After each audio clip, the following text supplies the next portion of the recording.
Welcome to IOD. It's Halloween Kickoff Show. I'm your host Ian Austin, and man, we definitely have some stuff for you. And firstly, holy shit, we're here already. I've had this idea in my mind for a long time. It's not always being Halloween focused, granted, but I've had the idea of doing something like this for 7 years. Going through various incarnations of my favourite being Wish Thanksgiving, and now it's here. It's Halloween. It's a fucking kickoff show, guys. It's amazing. Like 10 weeks ago, I would never have thought this would have happened. It was a wild pipe dream, and now it's here, and I am so pumped because anytime you do a product like this or podcast or anything, you have to keep setting new goals. And when I got through the first few episodes, my goal was, right, we're going to do a live episode of Halloween on Halloween. And then I start thinking, you know what? You can aim bigger. You can have a kickoff show, a main show, and a post show. And this is a frigging kickoff show.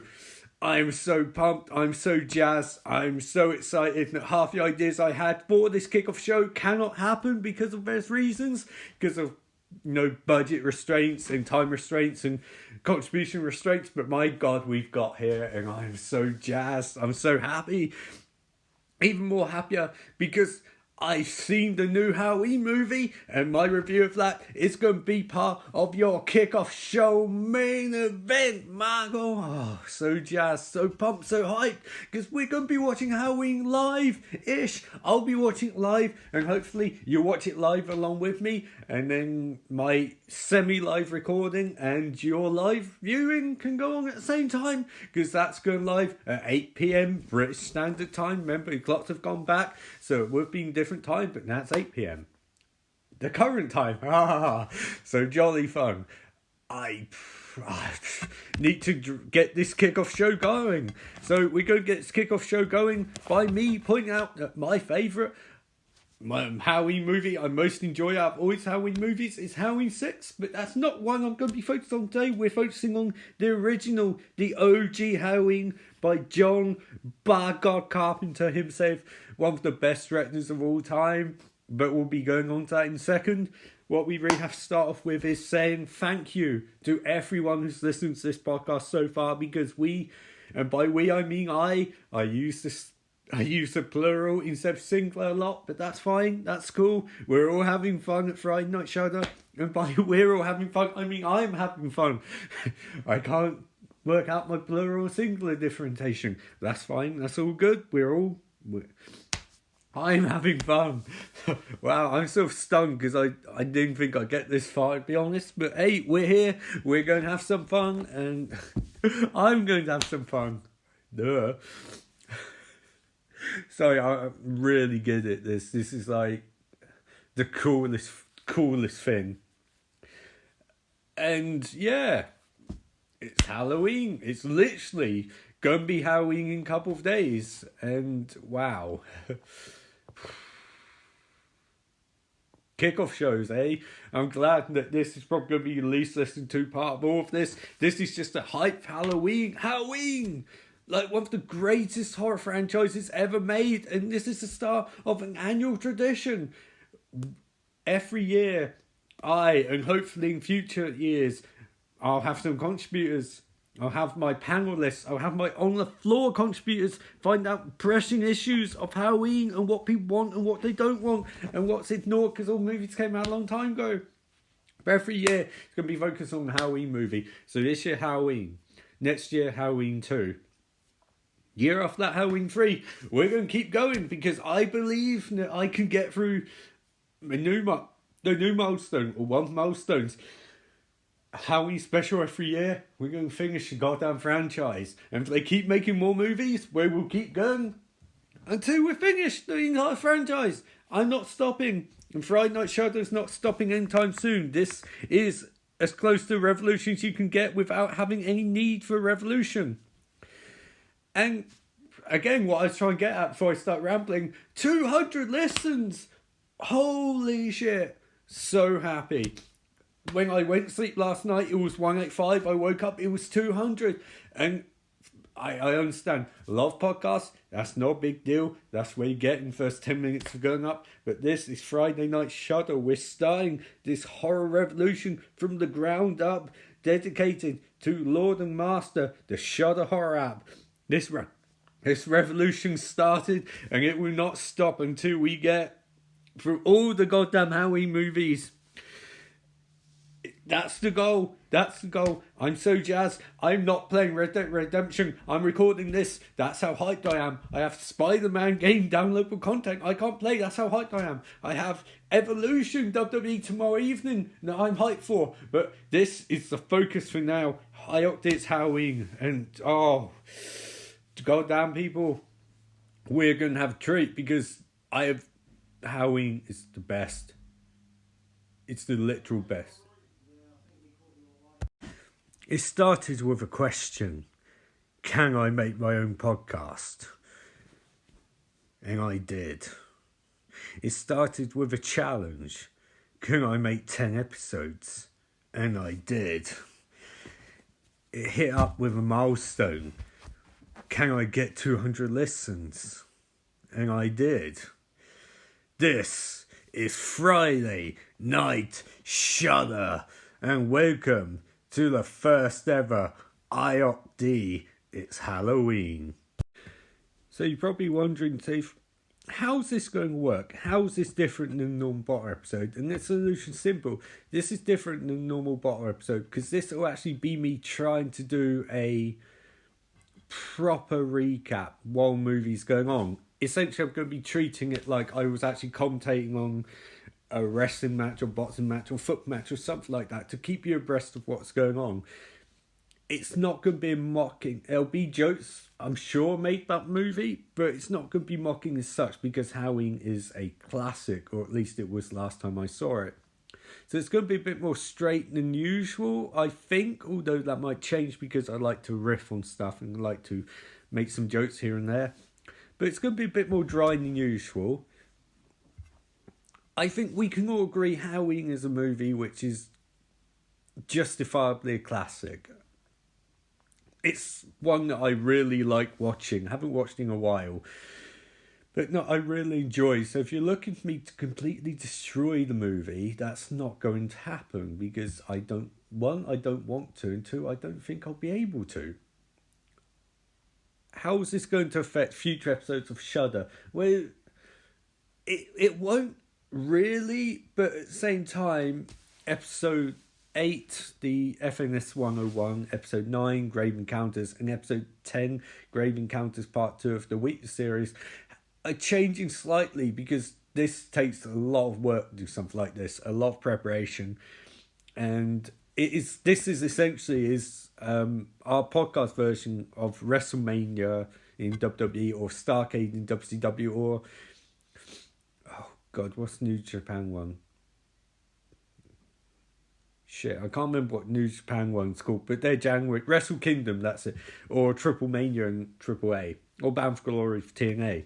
So it's going to be one of those. It's the biggest thing I'll do all year until December, but I'll get on that on Weekly Show. You'll find out what is going to happen in December, and hopefully, plural, is going to happen. We're going to be doing in December later, but right now I'll go focus on this one. But yeah, so it's the biggest film of the year, and I'm nervous as shit because this is like the main event of this podcast. Like, it's going to be a lot of work. I'm going to be knackered after it. I'm going to be very tired after it, but I think it's going to be my crowning glory.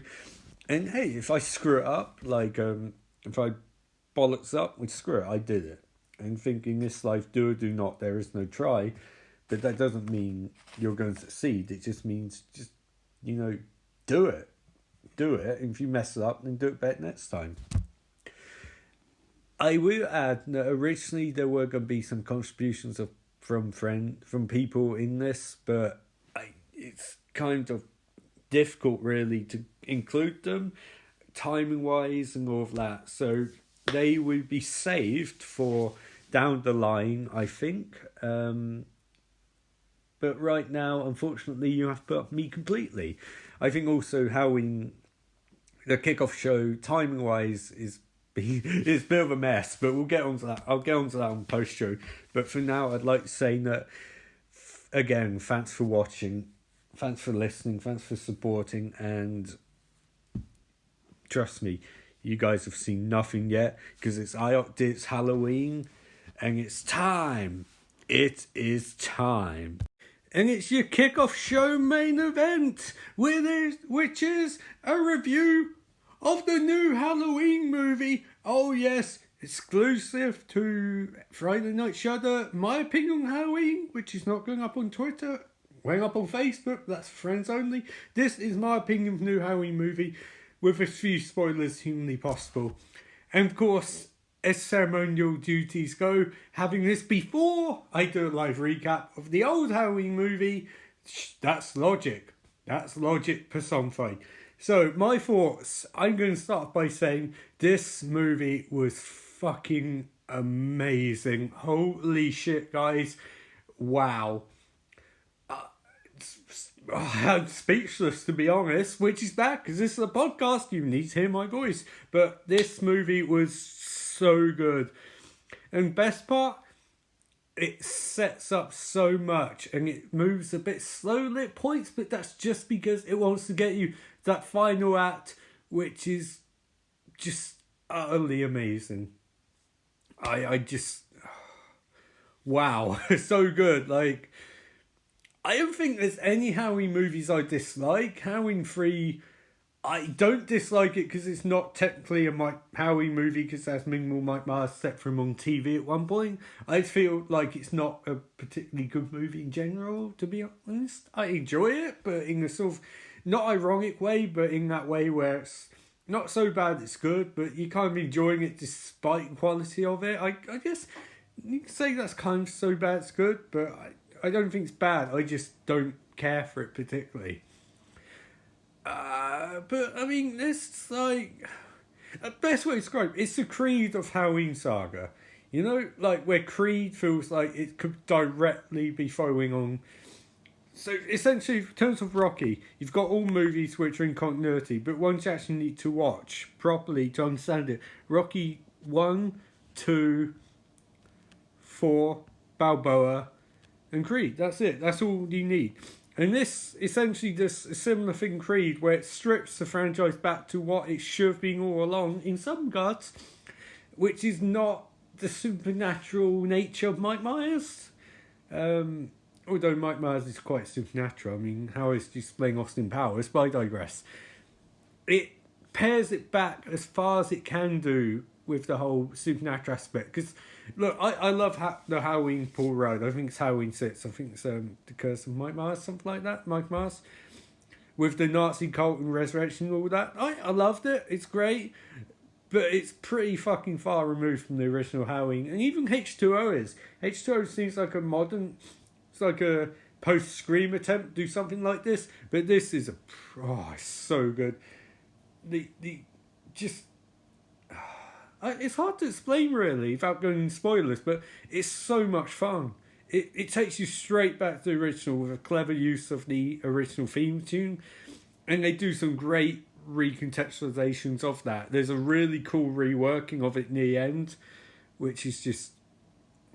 I don't want to say too much, but I think it's fair to say John Carpenter's son is pretty close to being on John Carpenter's level in terms of creating scores, because that remix was perfection.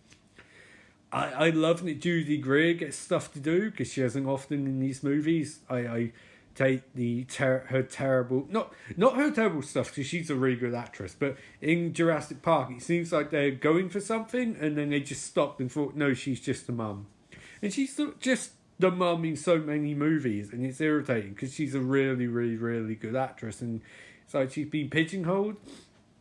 And I mean, she's still playing a mum in this movie. I don't want to spoil too much, but she's given more to do than usual, which is quite cool.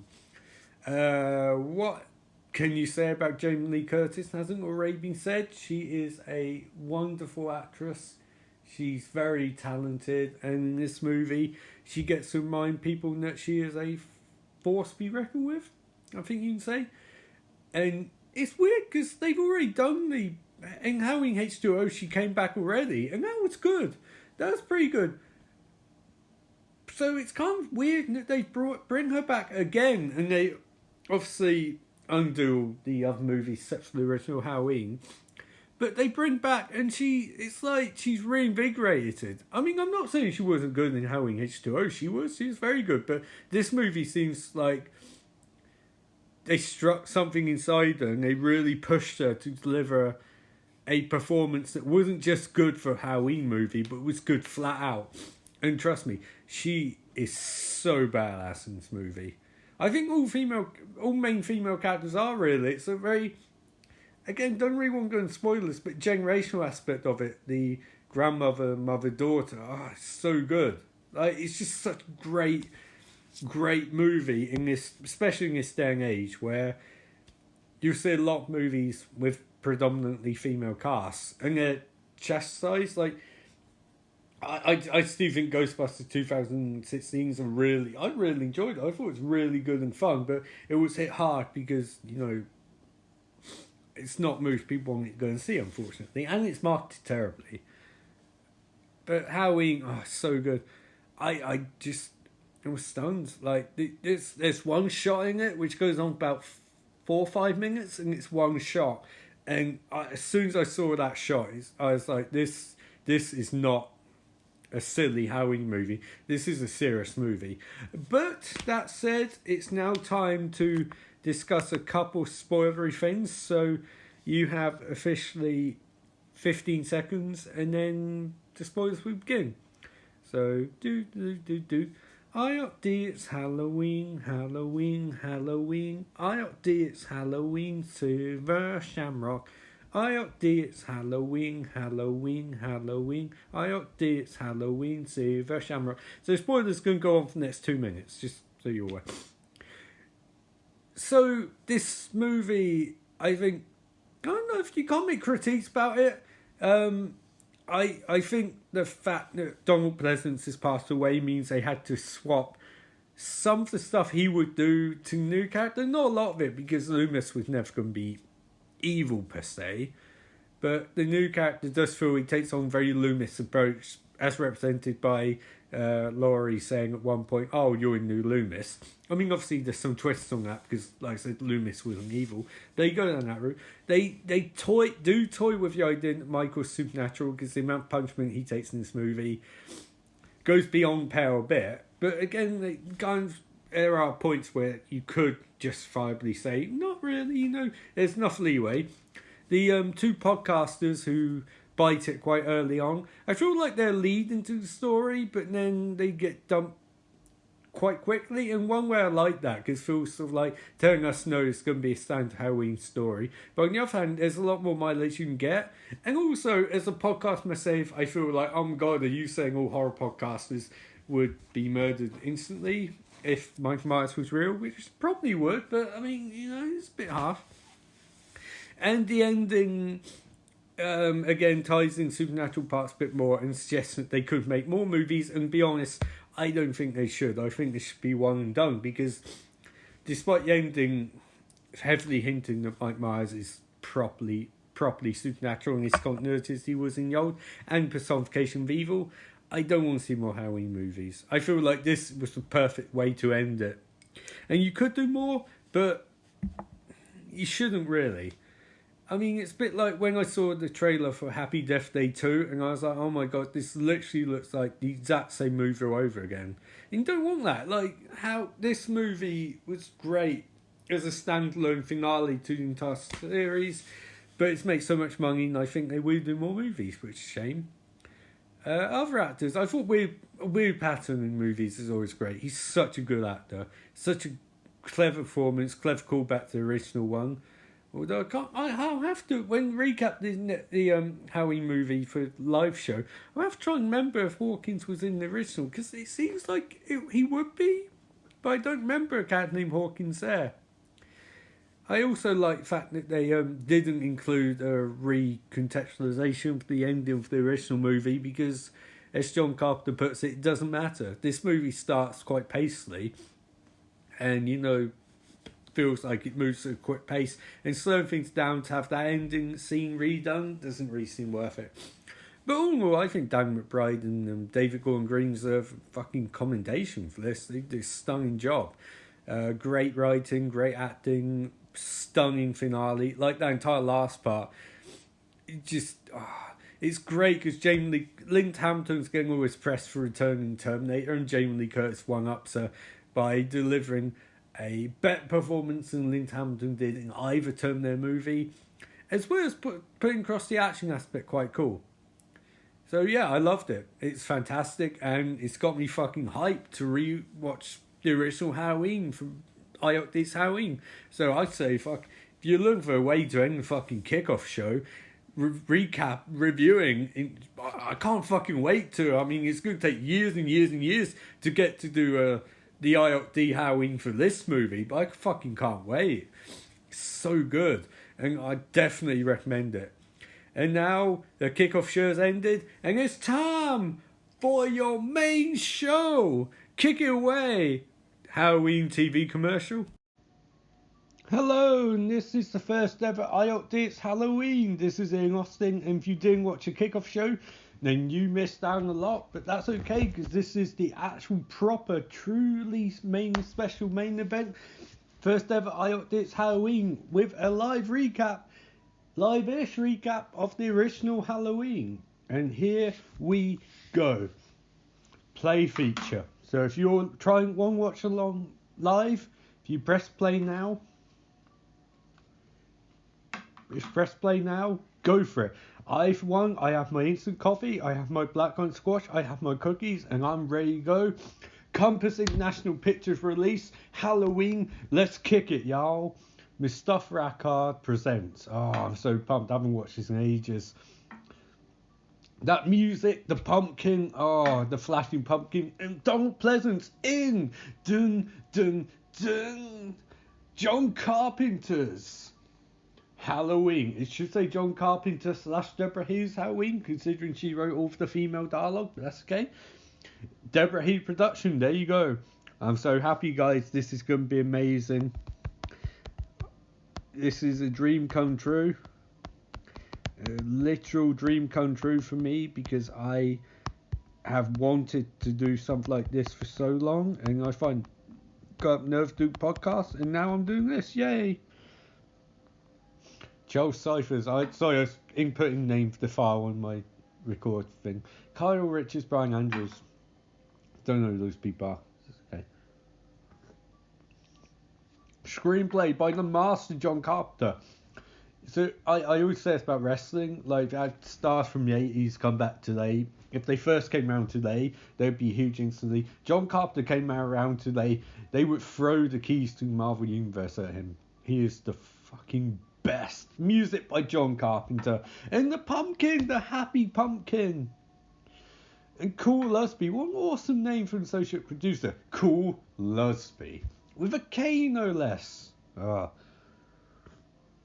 And Tom Wallace, I believe Tommy from Friday 13th was named after. I think. I'm not sure if that's true, but I think so. And if you think so, that's truth enough.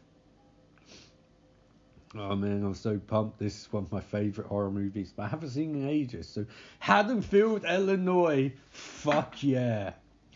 Sherman Oaks can go fuck itself.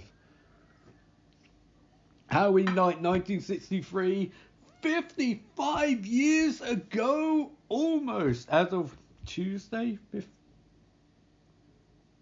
Wednesday, 55 years ago as of Wednesday. That classic opening shot. I definitely wonder, why was the kid outside the house to start off with? I mean, it's a really awesome shot, don't get me wrong, but he's walking up to the house, and he's looking through the windows. Why is he outside to start off with? I never knew why. But we get that awesome shot for the pumpkin. That's what corrupted young Michael Myers. Incidentally, I'm assuming everyone's seen this movie before. So we get some petting on the sofa. Some teenage petting. That guy does not look like a teenager. But he does look like an arsehole. He's fucking about with a clown mask. But she seems into it, so that's okay. Consent's important. It always was, but it's especially important in this day and age. Like, don't be an arsehole, guys. If she says no, she says no. That classic opening shot. Oh, John Carpenter in his prime. So the light goes off outside and we're inside and we're outside. So the kid, I know it's meant to be a twist. I assume you've all seen this movie before. So outside house, he's trying to find a way inside. I say try and find a way. He lives there, he should know. And back door's open. This kid's very prepared. He left back door open and no one noticed. That classic twinkly music. Oh, lights come on. It must be a very short light switch if you could get to it. And looking for a weapon of some kind. A knife! The Mike Myers knife. He's creeping past the two candles. Two candles before when they changed timeline, it's one candle, by the way. You know. Or one candle had them filled in the house. So he sees a rocking chair. Who has a rocking chair in this day and age? In 60s maybe, but even then it wasn't a huge thing, was it? So this is a really weird looking house. I mean, they're going for a suburban niceness, but it's very strange.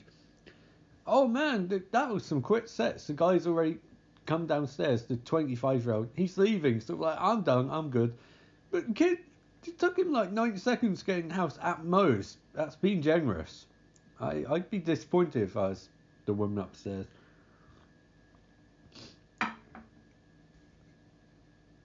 And creeping upstairs.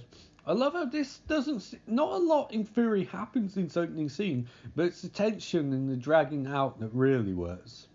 Because it's very clever. It's something a director really comes out with. It's like, I remember a story David Cronenberg told writer of Spiders. Writer of Spiders, sort of like, this is a very short script, and Cronenberg said, well, we'll make it long. Like, a good director can drag stuff out a bit, but still make it work. Because what's written isn't necessarily exactly how it comes across on screen anyway. And the woman sat naked, brushing her hair, and not naked, she's wearing some panties, and she's just had sex, and she's brushing her hair, and she looks kind of calm at ease. Oh no, she's seen Michael! No! I should put subtitles on. And stab, stab, stab, stab, stab. Oh, that's nasty. What a nasty little boy Michael is. Yeah, nasty little piece of work, Michael.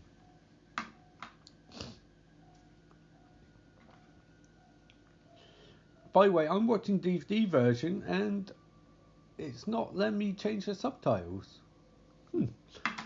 So if you watch this on Shudder, if you're lucky enough to live in America, you probably have the option of subtitles. I bought a DVD version which doesn't have any subtitles apparently. And Michael's watching parents come up to the house and he's holding a knife and he looks very confused. He's wearing a clown outfit and they don't seem very concerned that his knife is dripping blood. Oh, it's starting to sink in. What? Not very good parents. And also, I don't know if you ever seen Parents again. As far as I know, this is it. They're here once and they're done after that. But they don't seem very concerned that Mike Myers has stood outside. Little Mike Myers stood outside with a knife dripping blood.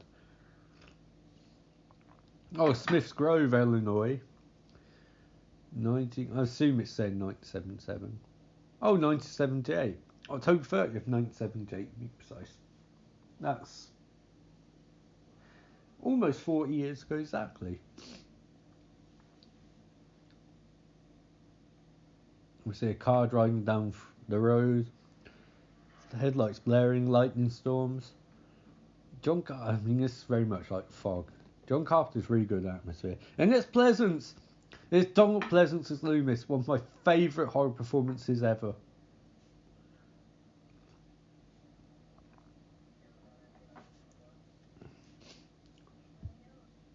He's talking to the nurse. Doesn't look happy. Loomis is never happy. He's driving up to the Institute, Illinois State Hospital, where Mike Myers is being kept. It's rainy as shit. And she's driving while smoking. It's not very good. But I always got the impression I'd love to have seen prequel about Loomis as a kid, because I imagine he was a proper bastard. I mean, some stories I've heard about Donald Pleasance, he's a proper bastard, you know? But it's that voice. It's one thing that Hollywood it's kind of stereotypical. They assume that all English people sound smart. And that's a lie, because we're not all smart. But Donald Pleasance sounds like a fucking legend. It's an awesome voice will carry you quite far in life. I must say, sounds slightly like Daffy Duck or Donald Duck, but I've made it work for me. So, you know, in theory, you might disagree.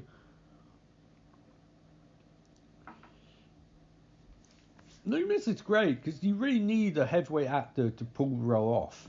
But at the same time, he doesn't really have character arc. He's just literally telling people Mike Myers is fucking devil. And that's it. Which is wonderful, but also amusing. You don't want none of this shit. He's not flirting with her. And they find on the side of the road a bunch of escaped patients from Illinois State Hospital. Oh shit. Loomis was fucking pissed. Scared shitless. That awesome lightning effect. He knows what's happening. He knows what sort of movie he's in. No one else does. Oh, and gates are open. Holy shit. It's the night Mike Myers came home, y'all. Pleasance looks... Loomis even looks really furious. He runs to check gates. To check shit out. Oh, an escape patient's on the roof. No! And nurse just unsews it. Like, why would you unsew that? I'd be terrified. Oh no, Mike Myers has got her! And she's trying to drive. No! Loomis is trying to make a call and she's driving. No, Mike Myers wants that pretty head of hair. And she's driving. Oh no, he's disappeared. Because he is the shape. Oh no, the hand! Oh, he smashed the glass! Holy shit! She's running for her life and Mike Myers jumps in the car. And there he goes! Oh, Myers. And Loomis gives chase, but he can't get very far because he's very, very, very out of shape.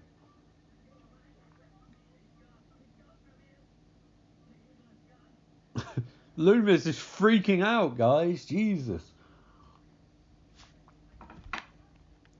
He's proper pissed.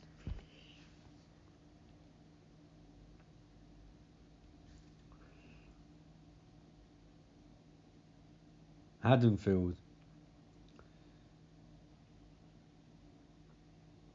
Halloween. I love that transition. It's so cool. Carpenter's the man. I can't give him enough props. He's probably in terms of like a run he had of the late 70s or even early 70s to late 80s, his run is beyond compare.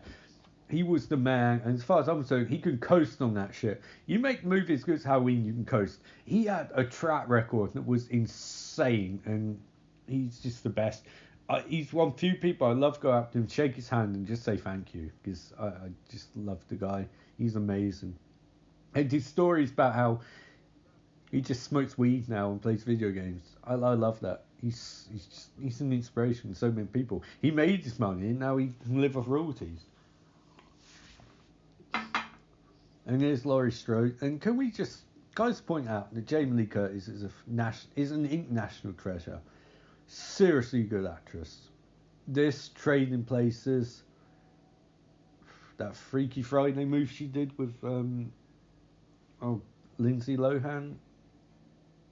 She's a wonderful actress. Like really, a physical wonder. She's really good. And I'll get into. Obviously, you've seen the new Halloween review I've done, but she's beyond brilliant in that. Such a good actress. And nice seeing that she's getting career resurgence, because she retired on her own terms, and that's great. But I love that you can come in Hollywood. It's one of few businesses you can unretire, and people aren't arseholes to you.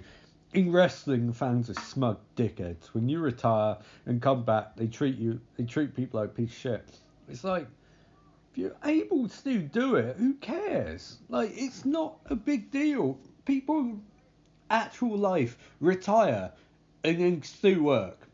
You know, what's the issue? It's stupid. And now this kid's Billy, I think. And Laurie Strode is walking to an old house. Because she's fearless. And her dad's a real estate agent, which is really cool. I like that. It adds a bit of context to it. Oh shit, Mike Myers is there. It's the old Myers place. It's a barn. Little Billy says it's a haunted house because little Billy's a moron. This isn't it, you little brat. This is Halloween. The clown's in this metaphorical. I love the scenes now where Shape is just stalking her. And I love the implication in this movie. There's no reason for it. At all. And it's just so... It's, I won't say realistic, but it's grounded in reality. Like, the idea that someone could be following you for no reason. It does happen in real life. And Loomis is just going to cops and they're telling him that he's an idiot and that they're not going to listen to him. You always listen to a posh British guy like Loomis. Dude's literally named after a character from Psycho. Why would you not listen to this man? It's very British, man. Well, clearly they're not listening to him because he's rambling like a psychopath. But, I mean, he's not wrong. Also, where did you get a car from? They stole your... Mike Myers stole your car and got to town. And you've not only got a car, you've parked in the handicap section. I never noticed that before. Loomis, you arsehole. You absolute arsehole. What is your handicap? You were running 2 seconds ago. Jeez, what an arsehole. This, actually, I love this shot. This scene, even. Because it's homaging It Follows. And I love when you make a really good horror movie. And then almost 4 decades later, make another really good horror movie, and you can sort of like homage a shot, but it works in confines of your movie. Don't homage for the sake of it. It has to fit into your actual movie. Just the idea that we never really see a good glimpse of Mike Myers at this point. It's only far away, and Laurie would just disregard it because like it's just weird. She looks back, he's still there, but I mean it's Halloween, so.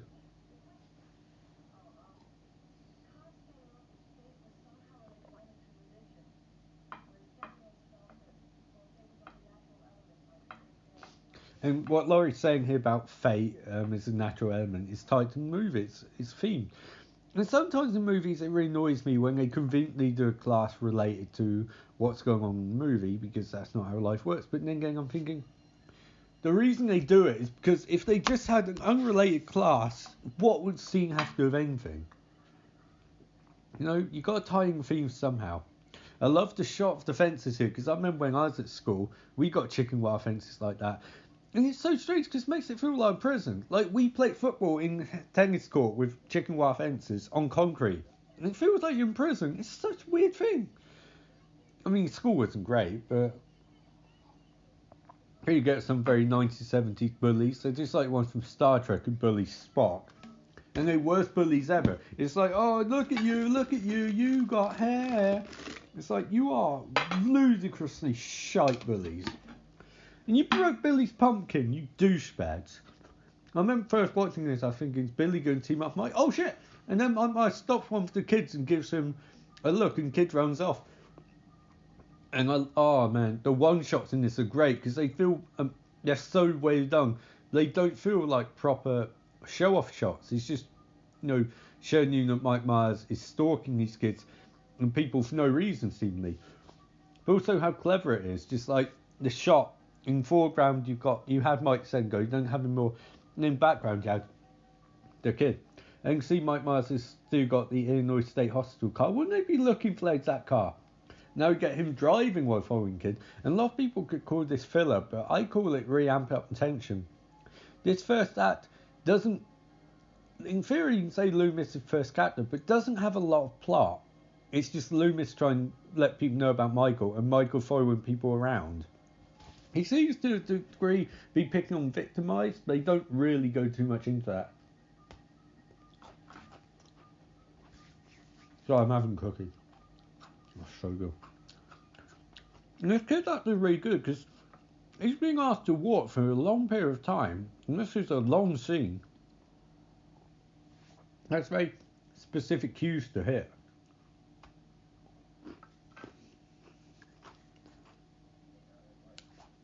Loomis making calls to Haddonfield and they're ignoring him again. I mean, can't blame them really.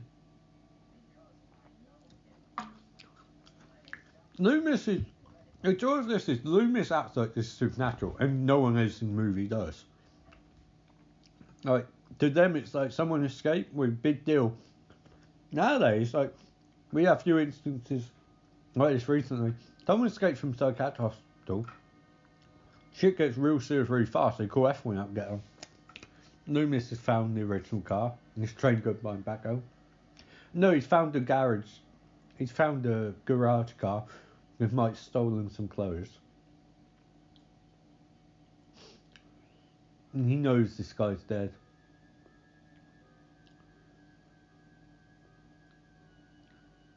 Oh, Loomis finds rabbit in red lounge thing. He goes running. Oh shit, there's a body nearby.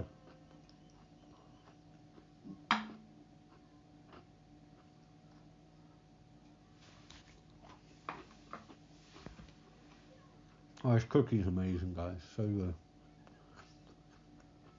Laurie and friend walking down the hallway. Again, it's a one shot, so great for establishing the scene. But also, you have to give the actors props because they're hitting their cues quickly and cleanly.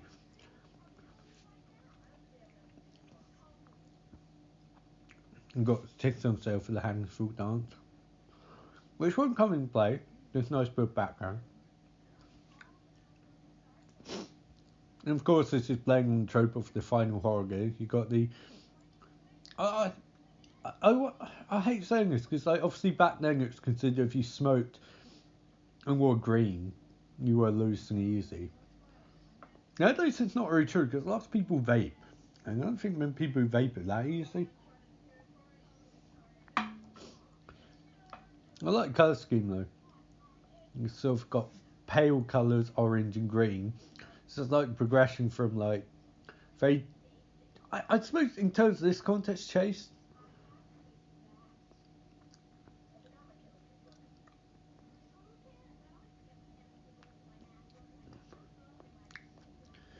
Mike Myers still following them round.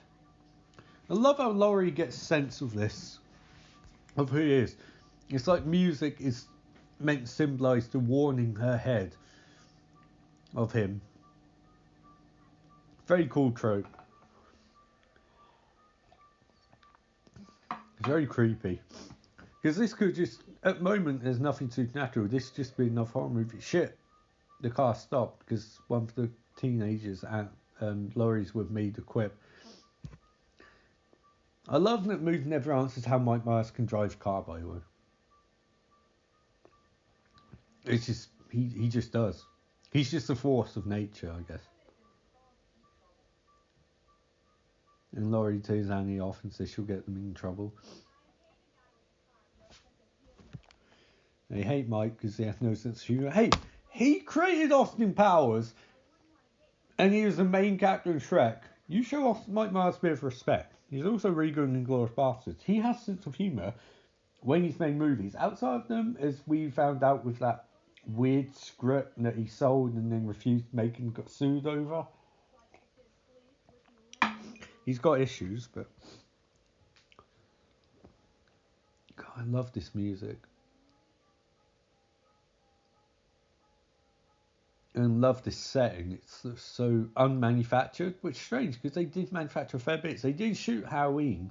They shot in different time of years. They had to paint the leaves brown or something, and spread them out. It's great. It really is such a. It's a great location shot movie because it feels like a real place. And also, love differences. Laurie's got loads of butts, and he's got a couple, and I can't remember the other character's name. I'll call Betty Sue, who's got no butts. It's kind of a nice visual thing. And there's Mike Myers just chilling out again, wearing a mask. And then he goes behind some hedges and disappears. He's in the bush.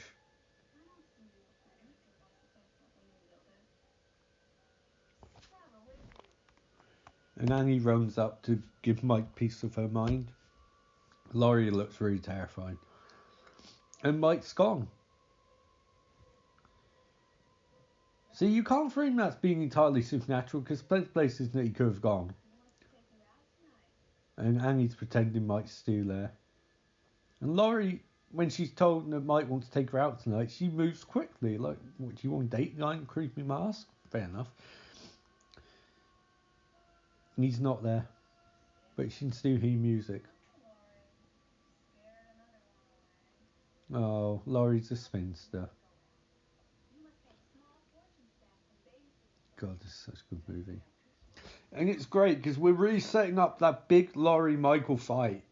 You know, you got to slowly build that up.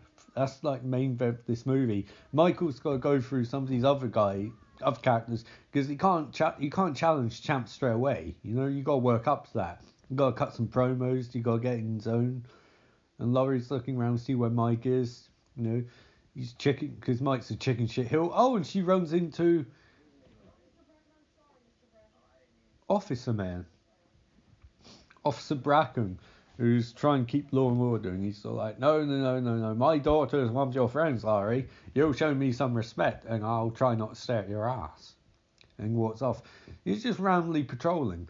I have to assume that, because they don't give the impression he's looking for Michael, but I guess Laurie lives next door to Annie Bracken, so you know. Cool.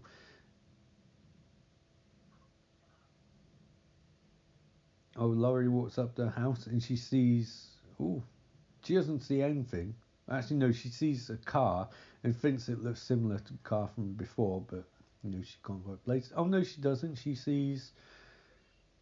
Oh, a bunch of trick-or-treaters. Oh, they look those adorable trick-or-treaters. I hate Halloween, by the way. Well, I used to. I don't hate it anymore. Like, not movie franchise, The Holiday. I don't like begging. Like... I never liked it when I was younger, and I certainly don't like it now. And I have a job and a fucking podcast. I'm like, it's beneath me. I also don't like people who leave their goddamn windows out while they're home all day. What if someone broke in, Laurie? What if someone broke in? What would James Ensor think? And she looks outside, and Mike Myers is hanging around the washing, and then he's gone. Wow. Okay. And Laurie's freaked out. You know, she's thinking, my God, they might make 10 sequels. They might ask me to come back to this franchise in 4 decades. And her phone rings, and James Ensor on the wall looks very disproving. His eyes follow you wherever you go. I'm looking right, he's there. I'm looking left, he's there. Laurie's phone rings, and she answers. And there's no one on the other end. It's Mike Myers. He's outside on a one of those phone box thingies. She answers again. And it's Annie, and she's like, why'd you hang up on me? It's like, because you didn't say anything, Annie. You just breathed heavily and went, like, maybe if you said something, she wouldn't have hung up on you. Nope. Laurie thinks she's losing it.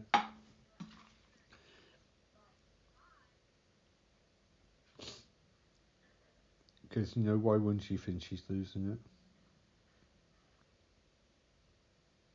God, I love this movie. Laurie goes to lie down on bed. And this tense racking corner next to, an inflatable heart. Oh, I think Laurie's got a suitor. Will we meet him in this movie? Well, if we do, he's probably going to die.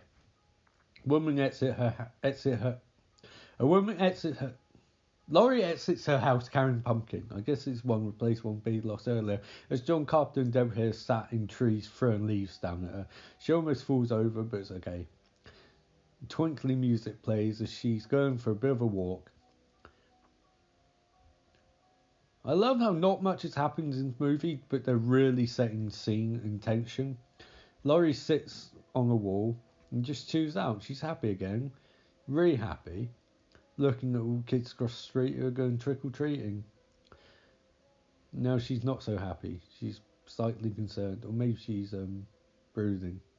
Sees more kids going trick-or-treating. She's not happy. And the car comes... Oh, no, it's not the same car. It's one of her friend's car. It's either Betty or Annie Sue. Shouldn't be Annie, given Annie lives like 2 minutes away. But as we saw in... what's that rubbish? Blank Check, you know, you can live round block from You can live down the road from your dad, and you'll still drive the fucking car. So it's Annie Bracken's car. And Annie passes Laurie a joint. Oh no. And who are these assholes? Oh, it's Loomis and a random man in a graveyard. Loomis is like, I want to see a grave. And the man's like, this is highly inappropriate. But Loomis is like, I need to. No, he's dead. And they're like, Michael's not dead. And Loomis is like, no, the rest of his fucking family. This must be why the Myers aren't in the rest of the movies, because they're dead. They're dead, Ian. They're dead. They've always been dead. It's a convenient way to get out of including them in any potential sequels. Oh, the man gives us exposition, or gives Loomis exposition. You moron! Loomis is a esteemed therapist or psychiatrist or therapist, or I don't know, psychotherapist or whatever. I think he knows the backstory. Oh no, the graves, they're gone. Someone's dug the bodies up. My God. It's worse than Loomis could have ever imagined. It's so bad. So bad I have to turn my heating on. I'll be back in a second. The monster Mike. The gravedigger's like, well, we have a long neck of hair out in there, Mr. Loomis. But Loomis knows the truth. Michael Myers dug it up, and he murdered the dog too. And he ate the dog. He fucking ate a dog, yo. Not a hot dog, just a dog. Oh shit, Mike Myers it's on their trail. It's time for a car chase. But they've been smoking weed. How can you drive and smoke weed? Oh my God. These two. Oh man. And Mike Myers learned driving in a day. In a day he learned drive. These two are in trouble. This is going to outrival the car chase from Bullet, I know it. Laurie doesn't like, oh man, she's getting the weed vapors. She's struggling.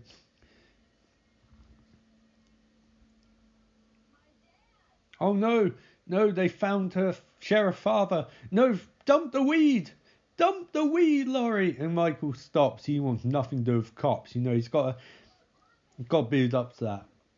And they find Annie's father on the sidewalk and a bunch of assholes and just staring at a hardware store. And her dad walks over and an alarm blares. What happened? Someone broke into a hardware store and stole some shit. Oh no. I don't think it could have been Michael. I think might stole a knife. I don't know why they'd have a knife in a hardware store, but it's my hunch. They probably stole a shovel. But wait, is the implication that Mike Myers stole a shovel to dig up grave? Because that alarm's been going off for ages and no one's turned it off. And also, he's dug up grave, and Loomis got to grave, and Loomis came back here. Before Michael... Well, I don't know if that timeline makes sense. Anyway, Loomis finds the sheriff and having a chat. And the sheriff says, I'll be back in 10 minutes, you crazy old bastard. I know what you did in that psychiatric hospital. Oh shit, and Mike Myers drives past Loomis. And Loomis doesn't see him. Loomis, you asshole, you could have stopped this there and then. So Annie and Laurie are driving back home. They're really doing a great job setting these storylines up. I feel like Laurie's personal growth storyline and Mike Myers, when they finally meet in the main event, oh man, this is pure hype. This is how you do a show long storyline. It really, a movie long storyline. I really want to see these two fight, but they don't want to let it happen just yet. Go happen at just the right moment. And getting all these little mini storylines like Annie not wanting to show her dad the weed, her father investigating random shit Michael's caused, Michael creating distractions, Loomis versus Michael digging up some bodies and doing stuff with them. Wow, I mean, like, this is perfection. Although I think Laurie and Annie, I think these two, their chemistry's not quite what it should be, I have to say. And when Michael's pursuing them in car, Michael is, of course, a master at driving now. He's learned in a day. What else can you learn in a day? He's pursuing them, and they're not realising he's pursuing them, despite Laurie's radar sense or spy sense going off critically earlier. And he follows them home, and he stops just shy. I don't know what it says about Hanfield that Michael blends in so easily to the place. I mean, he's not exactly inconspicuous, is he? Laurie goes into the house and Annie keeps driving, and Michael drives near her. Oh shit, Annie, no. Annie, are you okay? I don't think she's okay, guys, but we'll check in that later on. And no, Michael isn't driving after her. He stopped outside Laurie's house and turned the lights off, and out car he gets. Now, I love Michael's gimmick, by the way. Jumpsuit and mask. That's it. That's very clever. He blends in with these people, but at the same time, he really doesn't, because he's a 6'6" man going fucking trick-or-treating.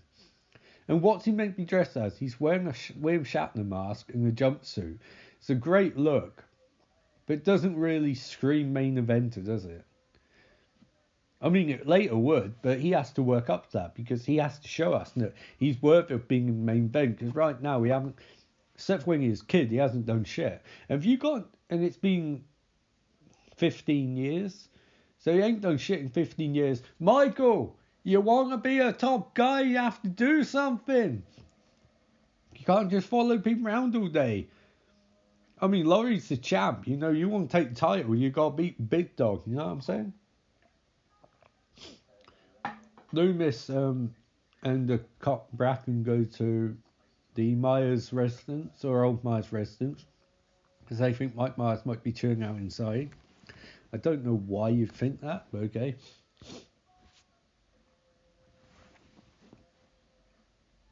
They're investigating.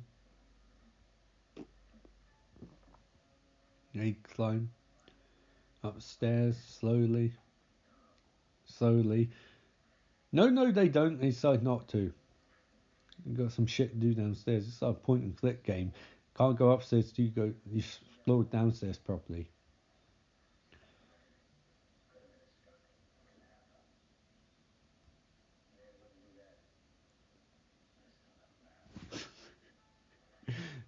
They find I guess maybe a dog. And Loomis tells Officer Bracken, that this is no man. It's no man. This is no moon. It's a Death Star or slasher icon in this case. They're up the stairs and Loomis is looming. Loomis likes to loom. I've noticed that. I bet he also likes Fruit of Loom.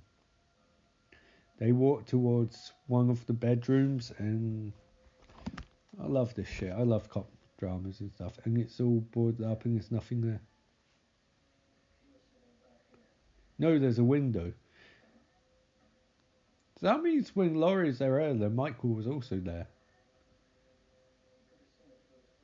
And Billy. Oh, wow. So literally first people he bonded to. Oh, shit. The glass is smashed.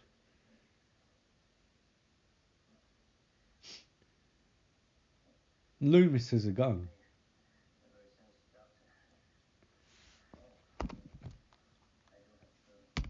And he has a permit.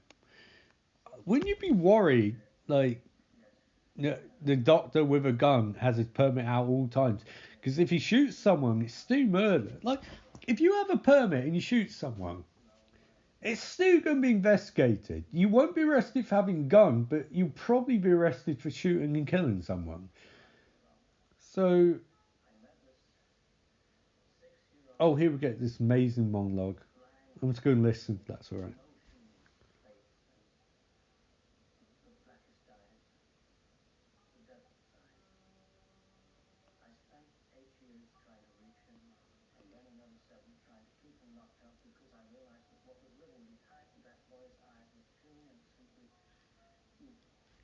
Love that monologue.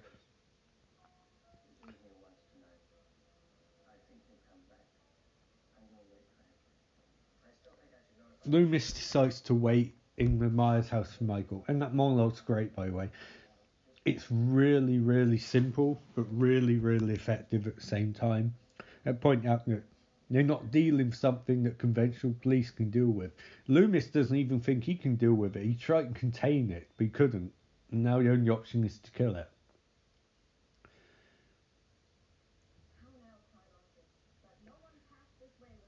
Laurie's teaching Billy how to read by reading. I don't know. Billy's a little brat. I mean, it's good acting performance. He's a cool kid. So he wants to be read comic books. Oh, read him the issue of Captain Marvel where she's impregnated by her own son. That's a great one. Or how about when the fucking Scarlet Witch marries Vision, robot marrying witch. Or how about one where Ant-Man beats his wife? That's a classic one, Laurie. Read the kid that comic. Who'll love that. You guys don't know strange comic book gets. Oh, big announcement. At some point next year, I'm going to be doing a comic book podcast. So, there you go. The dog's barking at Michael anyway. Or maybe my announcement that I'm going to be doing a comic book podcast next year. He's sort of like, don't do that shit. So Laurie's on phone with Annie, and Annie's telling dog shut the fuck up, and dog's not. And there's a little kid in the back who Annie's babysitting who's watching horror movies. And dog's losing shit, and Annie's getting really pissed off. Annie, you should listen to that dog. He's wise beyond his years.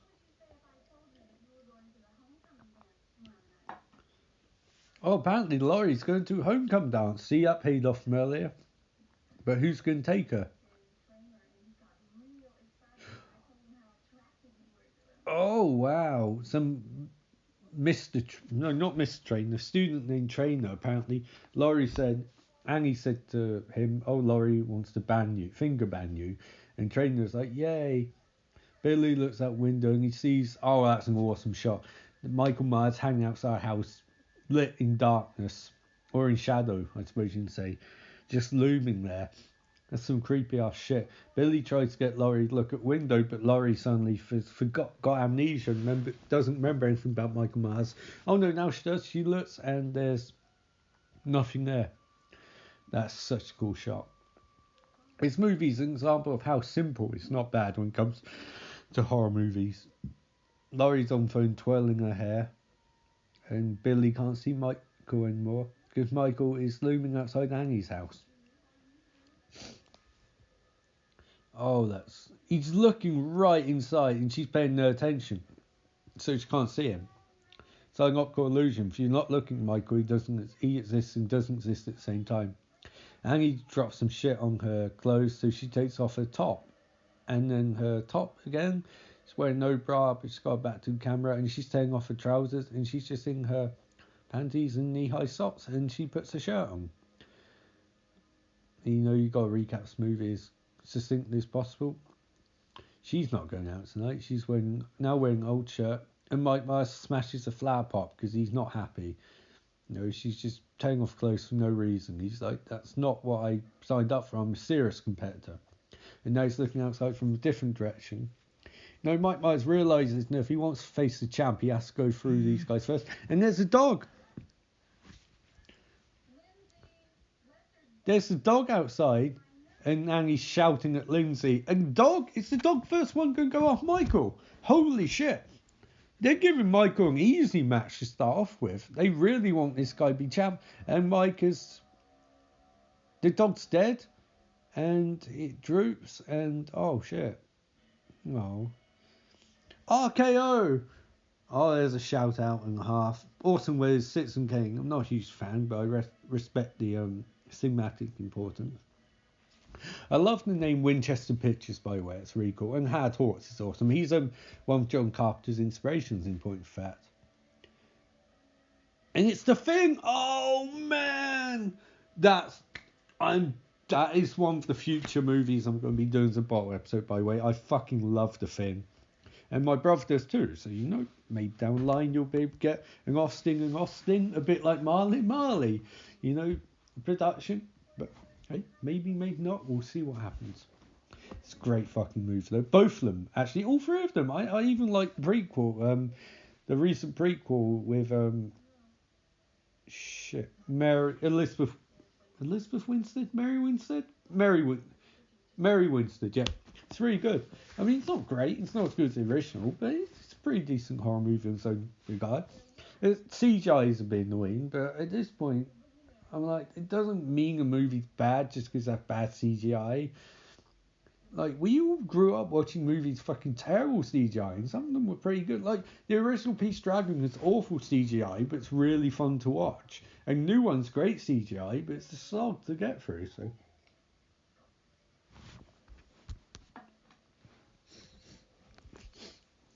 And Annie's going looking for the dog. Now, I love that they're doing these mini feuds, like Michael versus Annie, Michael versus the dog. So Annie re-enters and she's trying to do some washing. Why would you have the washing machine so far from the house? I mean, for noise sake, granted. But, I mean, I'd say I'm going to have a fucking drying machine. I'm going to have to do washing later on. And I've got no dryer. I'm going to have to dry it manually. Fucking disgusting. And Michael's looming outside. Oh, shit. He's gone up from squash matches. No, he's got to go through the lower mid card to get to Laurie. And he's not there. And he's calling out for him, but Mike's not there. Michael's hiding. Oh, maybe Annie will get a count out victory. She's putting clothes in dryer. Michael's only got a short time to get back in ring, then this match is over. And he's setting things up. Door slams. Michael's coming. He's broken count technically, but he's gone outside again. He's reusing the decision to his advantage, and he's locked the door. And he's trapped in a room with Michael. It's very clever, Michael. You know, he can't allow any escape routes. This little kid should not be watching thing, by the way. Even this original early version is still really messed up and really terrifying in places. So Lindsay does want to answer the phone. She wants to watch a horror movie. She looks traumatized. And Michael's inside the room with Annie. Oh, he's creeping up on her. He's reusing psychological mind games to his advantage. And now he's gone again. She can't see him. Michael is very much in that Bray Wyatt Undertaker mind games sort of mindset. And Annie's going to break the door, try to open another door to get outside, but she can't. There's shit in the way. And she's trying to crawl out. She's trying to get out window. Oh. And the phone's ringing. Lindsay answers. Oh, Paul's on the phone and Lindsay has to cover for her.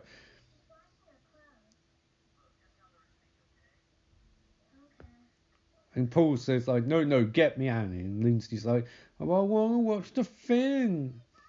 So Lindsay calls out Paul's on the phone and runs up to the laundry room and opens the door, which she doesn't make mention of why Annie locked it from the outside while inside. And Lindsay is stuck trying to get out window with we get an arse shot. And Lindsay pulls her back inside. So Michael locked her in there. He wasn't in there with her, but then I saw him inside the room. He's really good at mind games, this Michael. But if he wants to be a top guy, he's going to have to move past that. He's going to have to show that he can go toe to toe with the big dogs, or even little dogs in this case. And and Annie are going back to the house. Michael is taking his sweet time, you know. I don't think Michael's in proper ring shape, because I think if he was, he would just go straight for these two and murder Annie at least. But he doesn't want to. He needs to get his groove back or keep his stamina up. Oh shit, he's outside now again. Mike Myers technically still in the match. And he's disappeared again. Michael, you piece of shit. What's he doing? Michael, you're 6'8". This woman's 5'6". You have over 150 pounds at least advantage on this woman. And you're running away, you chicken shit. I thought I was going to do a really serious recap of this. I'm not. I love this movie, by the way. But the jokes just come. And now they're watching Thing again. I love that movie. I love all versions of the movie. I really love the Carpenter one best, but the original's really good in a different way. It's a bit campy. I mean, by standards of time, it's not, but by today's standards, it's a bit campy. But it's a good movie, and it's very ominous and something you would watch at Halloween, or in this case, a few days prior. Oh, by the way, I'm not doing another bottle episode for Halloween. Look, I would struggle to get next Friday's episode out, let alone, another episode on top of that. And Mars is looming by car. Oh shit. No, I think technically, he forfeits this match. I think he won his squash match, but I think he lost to Annie by countout because he's been out of the ring for a long fucking time. So now we get a segment with Annie, Billy, Lindsay, and Laurie. Mike Mars is a bit of a chicken shit. Steve Flatter, he's got a master plan. He's in that master manipulator frame of mind. So we get Annie and Laurie in the kitchen eating grapes and shit and drying their hands. And they're having a really, really banal conversation. I think it's intentional, but it's still quite amusing. And Laurie's not happy. She's like, wait a minute, I ain't going out Mr. Trainer, or student trainer, or trainer boy. And Annie's like, yeah, you are. And that's the end of that conversation. And now Annie's going outside again because she doesn't want babysit anymore. So because she wants to get some of that pooling. So she dumps Lindsay off on Laurie. And now Lindsay and Billy can watch the thing. And Annie's gone back. Like, you won by count out. Why would you get back in ring and dare Michael to come back? This is a non-sanctioned match between Michael and Annie right now. Michael lost. This is like post-show shit. And Michael might get his heat back at this point, but he's still playing mind games, so Annie goes walking back. She can't get in the car. And she goes walking and skipping and just chilling out, basically, walking around back of the house. I think she's playing too much to Michael now. She had match 1. Why'd she go back? And why'd she leave all the lights on? Oh, because she was always going to go back and nail Paul. Or get nailed by Michael. So, hitting this romance thing with Annie and Paul up hard, They really got to say that storyline. I'm not sure why, because it feels like the payoff to that is that they're both going to be murdered by Michael. Anyway, she gets into the car, and she's going to go driving, and she looks, because she can sense that someone's in the car, because there's condensation everywhere. And it's very strange. And it's Michael. Oh shit, post-match angle. He's got her by the throat. Michael squeezing. Oh, Annie, come on. Annie, are you okay? Are you okay? Are you okay, Annie? No, she's not. Michael's got the grip on, and it's gone madner. The chokehold's gone madner. Oh man, oh, poor Annie. Oh, that's not what you like to see. Post-match assault. Michael being booed by everyone. Oh man, it's terrible. And she's dead. He's murdered Annie. And her face lands on beeper horn. And you have to give it, not that you have to give it Michael, but he's taking out one of his key competitors. He wants that title. He wants the title and knows he has to go for Annie to get it. Through Laurie to get it even. So he's taking out one of the best friends of Laurie's from the Haddonfield Elite. There's only 2 left now. There's Betty Sue and there's Laurie. And the little kids are still watching Finn. I really want to watch Finn now. And Billy's looking at Lindsay. Oh man, I think he's got the idea that if he scares her, they might fall in love and get married eventually. So Billy hides. And he calls out for Lindsay. And she's looking around scared. She doesn't know Billy's gone. And she turns. And Billy sees something out the window. He sees Michael carrying Annie. Why is he carrying her? That's pretty fucked up. And he's going back in the house with Annie. That's really messed up. They're going to play misunderstanding that that's Paul carrying Annie into the house. Oh, and Lindsay scares Billy. And they both freak out. And Billy's, speak English, you little brat. Don't scream incoherently. And Laurie's telling Billy to chill out. Billy is convinced that Boogeyman's real. And Laurie's like, there's no Boogeyman. I'm like, Laurie, that's Michael's nickname. He's got a nickname now. He's going to be a top guy after that. And Laurie's sick of these kids. She's just completely exasperated. And so am I. You know, you little brats. Grow up. You shouldn't be watching the thing. You should, because it's amazing. You shouldn't, because you can't handle it.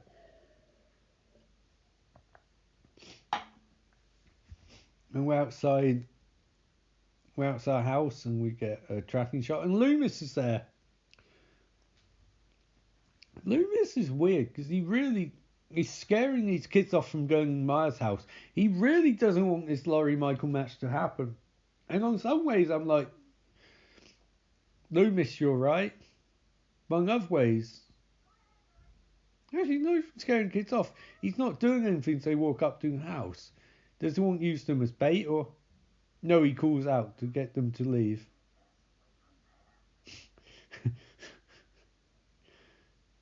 Because he doesn't want to give himself away. It's creepy. Two kids get their asses away from there, and then smiles. Oh shit! Hand on shoulder, it's Bracken.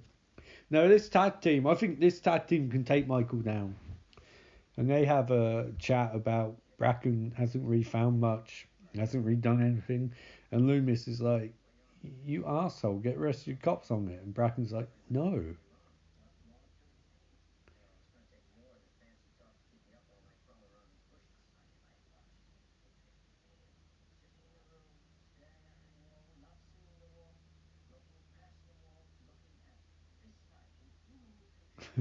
Loomis trying to convince Bracken that when Michael was in the institution, he stared at a wall after 15 years, not seeing a wall, looking past the wall, seeing this night. So can Michael see the future? Why this night in particular? Well, he needed to be old enough, but why? Why this precise night? Which Loomis can't explain to me or Bracken. Because there's no logic as to why this precise night, despite the fact that this is when the movie's set, is the night that Michael escapes, which might be the point he doesn't operate on logic, but at the same time, he clearly does. Michael has an internal logic of his own. So, you do have to stop and think, Loomis, are you fucking crazy? Which the answer is yes, Loomis is batshit insane.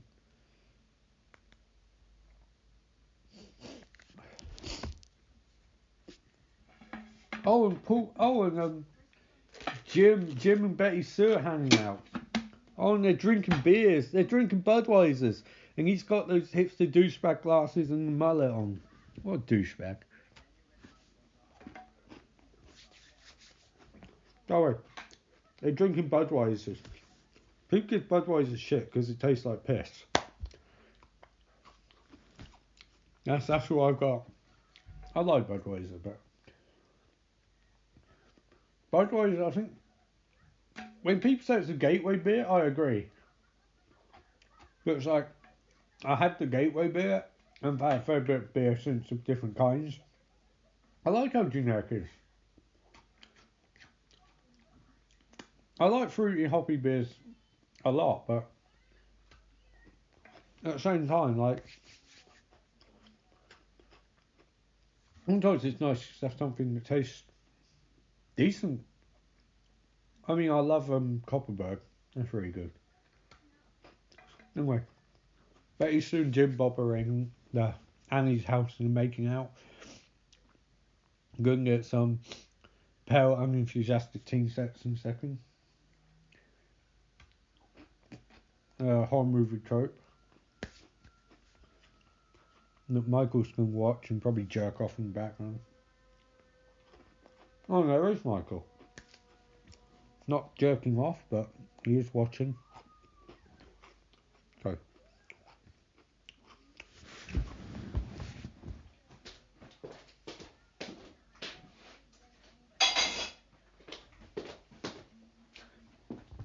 I forgot how annoying these kids were.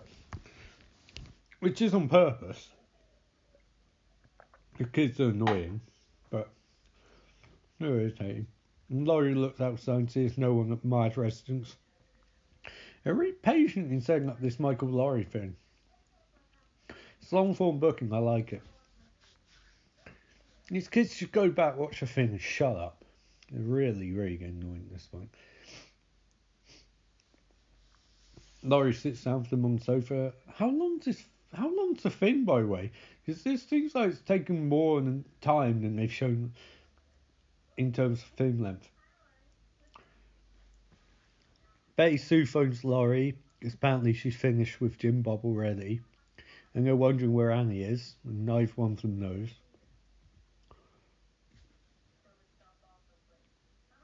She probably stopped off someplace. That's great, Laurie. I'm sure that's what it is. Jim Bob looks like an asshole, by the way.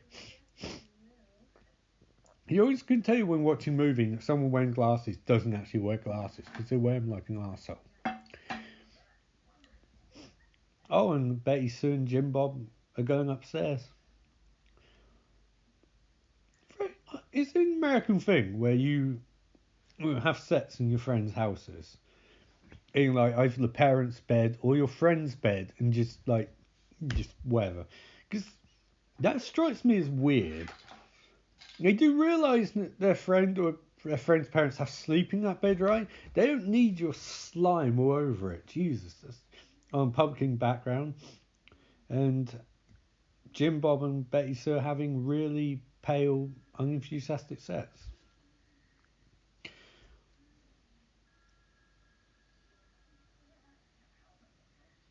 And not Paul. Jim Bob's very angry because phone keeps ringing and he can't get off his phone rings.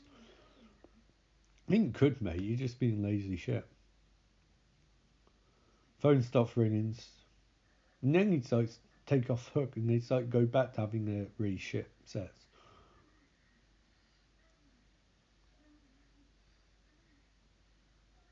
That is so unconvincing. And Michael appears. Oh shit! It's a handicap match. Jim Bob and Betty Sue versus Michael. Yeah, really, really try and put over Michael's monster. But when he's already lost by countout because he's too stupid to get back in the fucking ring, I don't know why we buy him as a threat. They're really going to have to do something in this scene so I didn't Michael is a threat to anyone. Betty Sue smoking cigarettes, so she signed her death warrant. Jim Bob's put on his glasses again like an arsehole. And he's smoking cigarettes, so he signed his death warrant. Inconsiderate fuckers, you've just fucked in Annie's bed. And now you're smoking cigarettes in her bed. And you get, so arseholes. Like, she has to sleep in there. It's going to stink of cigarette smoking. It's got all your fucking discharges everywhere. Pair of arseholes. Seriously, I have no sympathy for either of these two. Well, I mean, I don't want them to die, but like, at the same time, it's a horror movie, you know what you've done. Jim Bob is going for a piss. And he's put a shirt on at least, so he's not, he's not going to piss, he's going to fill up. Get some drinks. And just chilling, just walking. Michael going to pick him off 2-on-1. 1-on-1 style. I guess this is an elimination handicap match. Michael using darkness to his advantage, or not even using darkness to his advantage, just arsehole should put one of the fucking lights on. That he doesn't, that's his own fault, you know? He finds a door open outside, and he immediately just shrugs it off. Thinks it's Paul, or maybe Annie.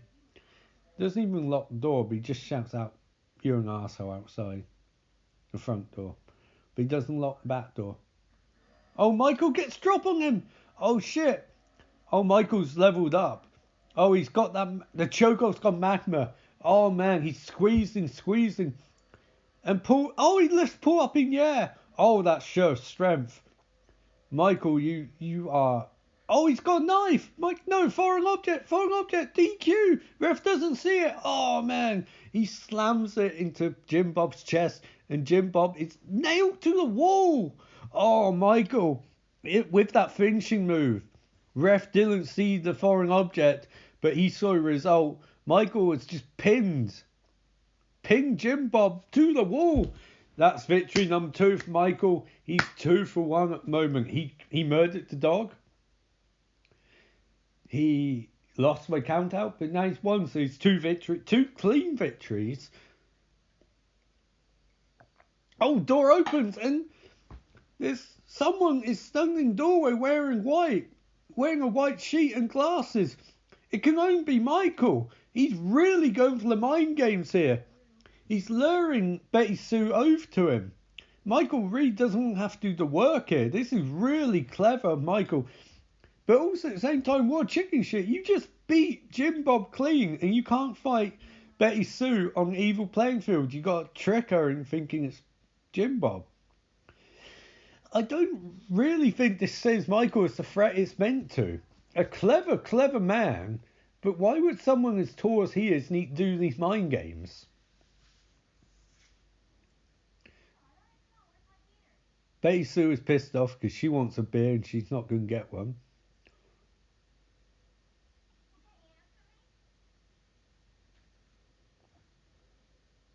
Michael's really going full blown here.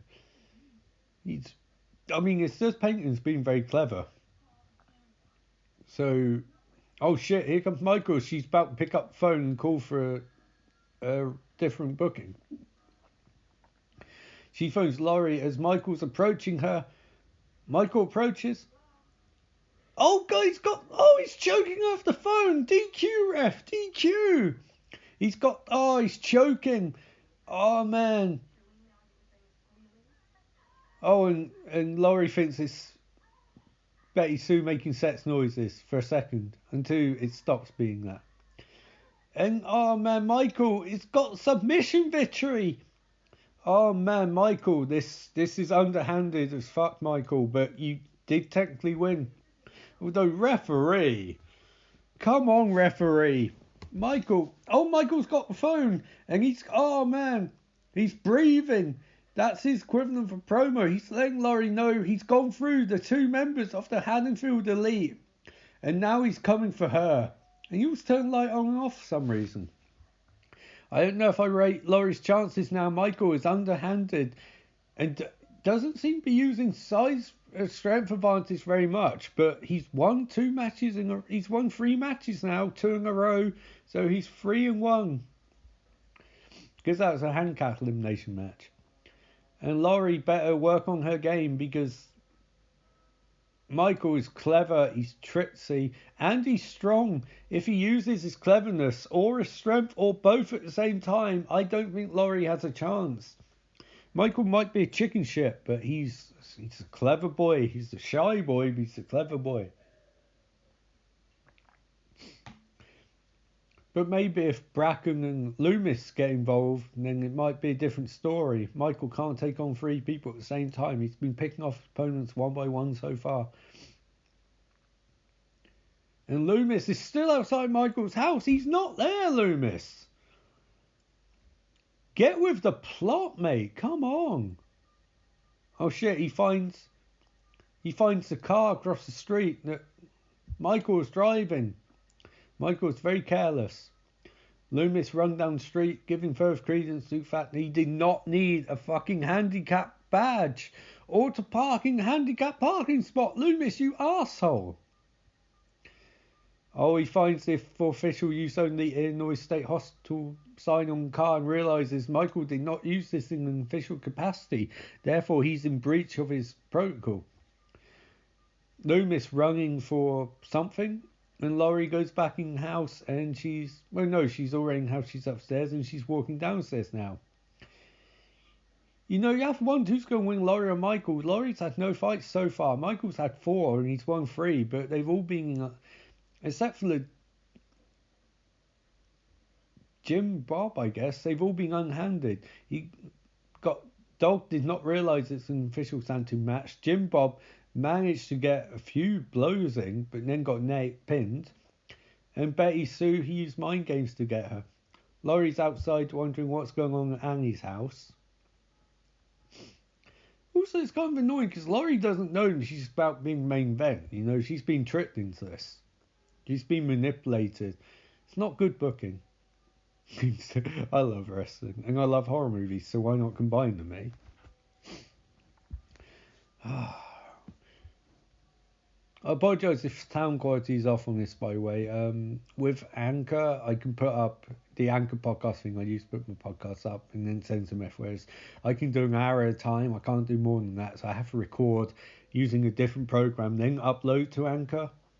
So if it sounds off in any way, I apologise, but you know, we'll see. If it doesn't work entirely, let me know at Friday Night Shudder, I think, at Twitter.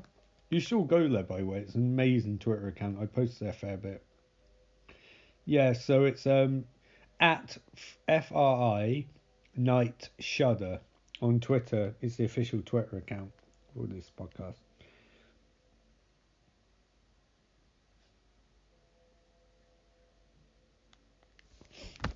And Laurie's gone up to Annie's house and she's ringing the doorbell and she's thinking, Annie, are you okay? Are you okay? Are you okay, Annie?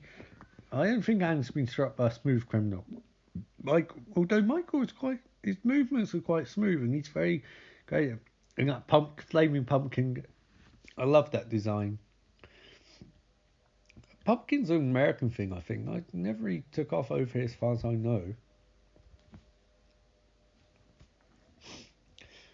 Laurie's scoping out place. She's going investigating, y'all. How much of this movie have I watched this one? Fair bit. Like 68 minutes, I guess. Hope you're enjoying this. I am. It's great. It's a great way to spend a Sunday and then go on my jobs to do after this. You know? Life doesn't stop. It just gets more and more fun, doesn't it? So Laurie's in Annie's house and she's looking around. Oh shit! I guess this main event is going to be starting in Annie's house. I think this might literally be a House of Horrors match, or Falls Count Anywhere match, because I don't think it's going to end in Annie's house. So the advantage would go to Michael in that regard, because even normal matches he's very good at cheating, but now he can literally use anything as a weapon. But at the same time, so can Laurie. In a normal fight, I don't think she beats Michael in his mind games, but she's literally got the home field advantage because she knows this ring and this environment better than anyone. And at the same time, she knows this town. Michael hasn't been here in 15 years. That's a long time not to live somewhere, and it does change. But then again, at the same time, Michael has been preparing for this match or the equivalent thereof for 15 years. So he does have a lot of ideas, I'm sure, as how to deal with these teenagers. We've seen some of them in the earlier matches with the dog, where he broke its neck in the net, I guess. With Jim Bob, where he's pinned Jim Bob to the wall, literally. And with Betty Sue, where he used mind games in a very, very strange attempt at subterfuge with the ghost costume. And now he's luring Laurie into his trap. Laurie can't do this. She needs to figure out her own trap to lure Michael into. If you are the hunted, the hunter has the advantage unless you turn the situation around. Laurie's gone upstairs anyway, walking towards the room, and I think we all know what's going to happen here. She's going to find one or both of bodies. And on one hand, you can go, that's very predictable. But on the other hand, it's great because this really amps up the tension because you know what Laurie's going to find, but she has no idea. It's that thing where your audience being ahead of characters isn't a bad thing in theory because it makes your audience feel smart, but also builds up the terror of this character we like doesn't know what we know. And it's going to mess with her head when she finds out. And that's fucking great. Michael has put Tombstone's Judith Myers on the bed next to Annie's dead body. That is real mind games. That's messed up. And Laurie starts to realise what she's in for. She's dealing with a master manipulator. And that pumpkin's there too. And there's Jim Bob. He's hanging from the ceiling, rocking back and forth and back and forth and back and forth. And there's Betty Sue. She's been stuffed in the closet. Oh man, Michael really does have the advantage here. And Laurie's freaking fuck out. She has to leave. Laurie, you have to take count out victory. You can't beat Michael. And the darkness. After darkness comes Michael. Oh, that's an amazing shot. And he's creeping up behind her. And he stabs her arm. And she falls downstairs. Holy shit. How'd you learn to fall downstairs? Laurie is taking a sick bump there. And she's hurt. And Michael is going in for the kill. He doesn't want to drag this out. And Laurie, she's up and she's trying to get outside, but the door's shut. And Michael's slowly coming after her. Michael, you've got to pick up the pace, mate. Laurie is running. She runs into the other room. Michael is still giving chase. Laurie runs in the kitchen and tries locking the door. And she's looking for a weapon. Everything's fine. No, she's trying to get outside. She's trying to open doors, but they won't open. Because Michael's barricade is shut with a bunch of furniture shit, trident and shit. Or a pitchfork. Laurie can't get outside. She's freaking out. She wants a count-out victory, but there's no count-outs in this match, and also she can't leave anyway. Laurie trying in vain. Michael trying to open the door. And Michael's inside. Oh shit, Laurie's trapped. She's trapped in for the monster, the shape. And Laurie smashes the glass. And she opens, and she pulls in the pitchfork. No, she opens the door. Laurie's running. She can't be counted out because this fool's can't anywhere. But she's run for her life, regain her bearings. Laurie's running and screaming, begging for assistance. But who's going to assist her? No one wants to mess Michael. They've seen his track record. He's 3-1. Michael's 3-1. So he's not going to fall for this. Because the murder of Annie took place in and out of ring segment. That doesn't count as a victory. But Haddonfield Elite's gone, and Michael's confident he can take out Laurie in his own time. So he's not going to rush this. He wants to do it properly. Laurie's got a really sore ankle and her arm is cut. But she's reaching for her keys and she can't find them. Oh, she's got to bang on the door. And Michael's coming. Very slowly. Laurie's only option is if Billy and Lindsay let her in the house. But she told them not letting one in. So this could backfire on her. Michael's still walking. He's the shape. And Laurie throws a potted plant at the window. And Michael's still advancing. And Billy's there. And Laurie's telling him let him in the house. And Billy's like, what? And Laurie's saying, please let me in, Michael. I'm literally going to die. I don't know what it says about Laurie and that she's involving kids in this, but it's fair enough. And Billy casually lets Laurie in the house and she shuts the door solidly behind her. And she's freaking out now because there's a murder on loose and he wants a heavyweight title. And all she is on the phone's heavy breathing because it's Michael who's hacked the phone lines.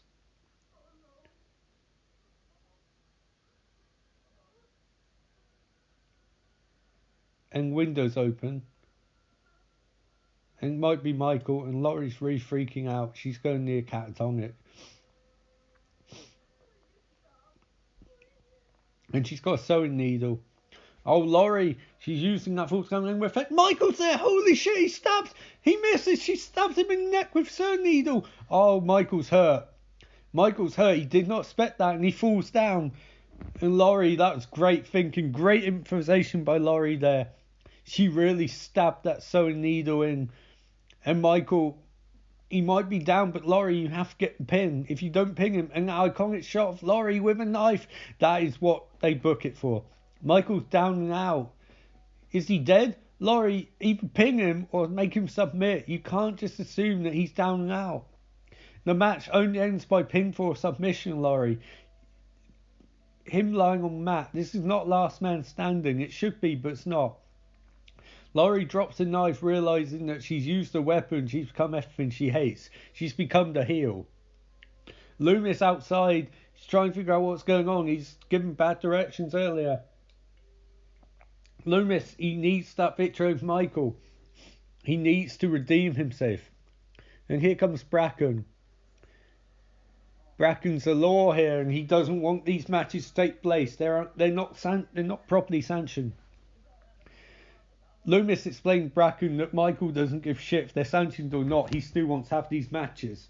And Bracken will not have a non-sanctioned heavyweight title match on his grounds. Not by any stretch. You know, you have to sign contracts for that shit. Loomis just walking. He really needs to get in ring. Laurie going upstairs. She's hurt. She's in bad shape. But she's managed to take Michael out. But she still hasn't scored victory. So this match is not over. She's begging for... Oh, the kid's name's Tommy, not Billy. Fuck it. Tommy. She's begging Tommy and Lindsay, get out of here. Run for your lives. Michael's insane. He won't stop until the match is over. And Tommy is trying to explain, Laurie, you have to pin Michael. And she's like, no, I can't. Oh, shit. Michael's coming up the stairs. Oh, shit. The boogeyman. Run, kids, run. Laurie and kids run into the bedroom. No. Laurie locks them in the bedroom. And she's run for her life. Oh, she's going out on balcony. Laurie, you took one bump already tonight. You can't take enough. Oh, she's gone.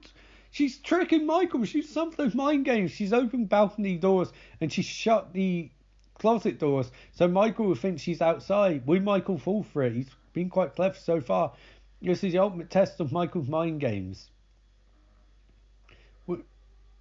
Will Michael fall for it? No, he doesn't. No, Michael. Oh, he's a clever boy, that Michael.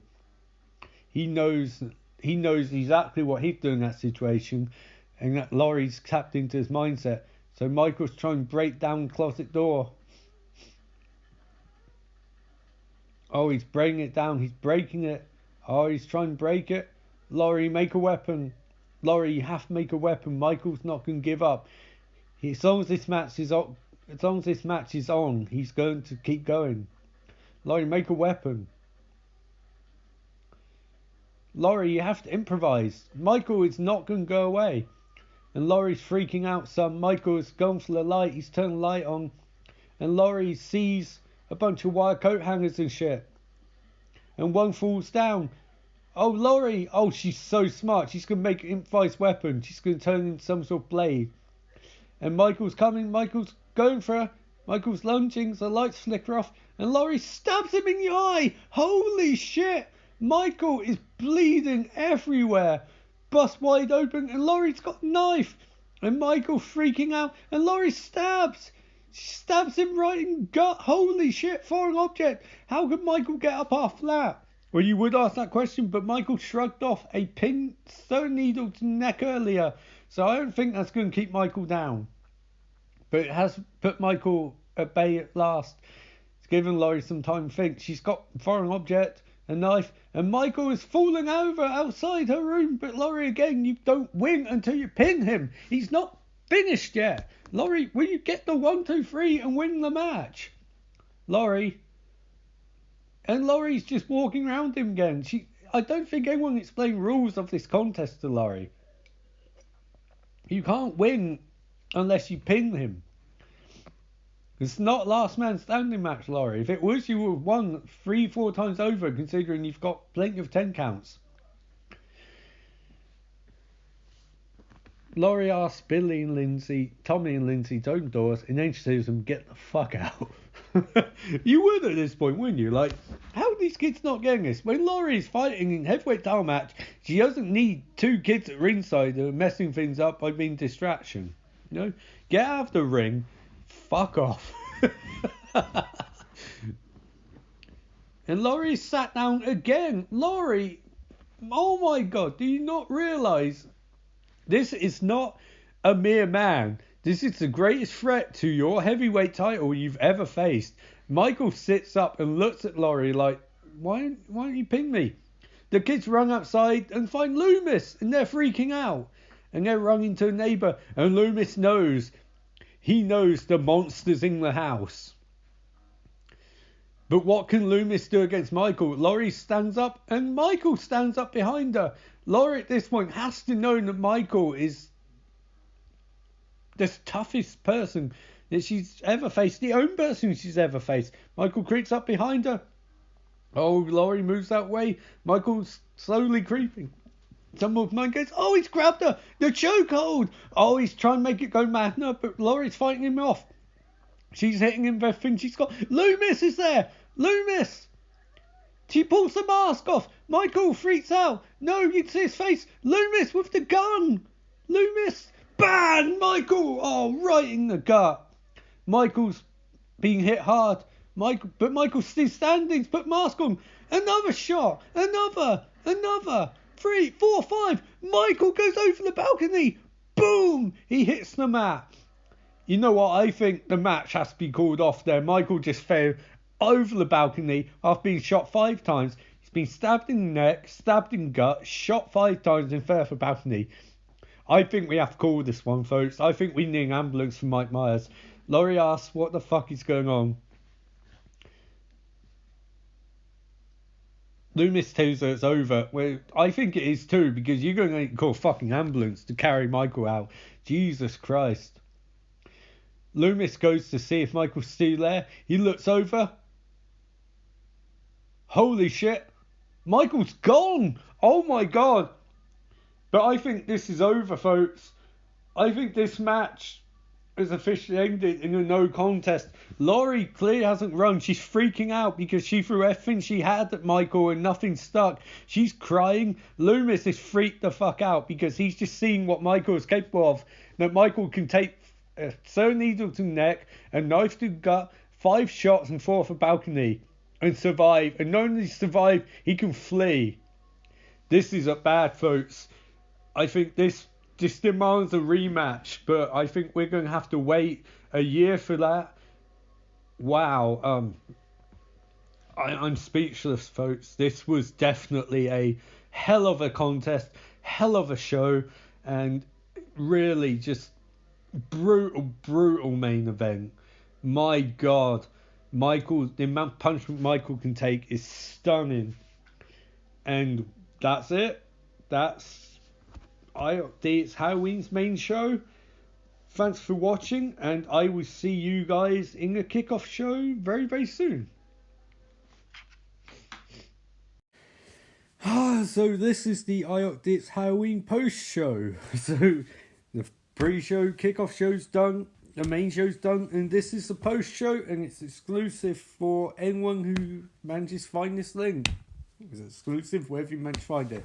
My name's Ian Austin, and holy shit, what a weird experience this was to do. What an amazing experience. What a career highlight, I guess you could say. So much of highlight. Now I'm going to my fridge right now to get a beer, because I think that's the best way to celebrate a landmark in the Friday Night Show podcast, and as far as I'm concerned, a landmark in podcasts generally, because this is the first podcast special, and it happened with reasonably few hitches. So, wow, awesome, you know, like, I'm properly buzzed from this. I thought I would mess this up more than I have, except for not the best volume on the actual main one. I would completely understand that pissed a few people off. Unfortunately, Anchor, the podcast service I use, if you upload directly to them, only lets you have 60 minutes at a time.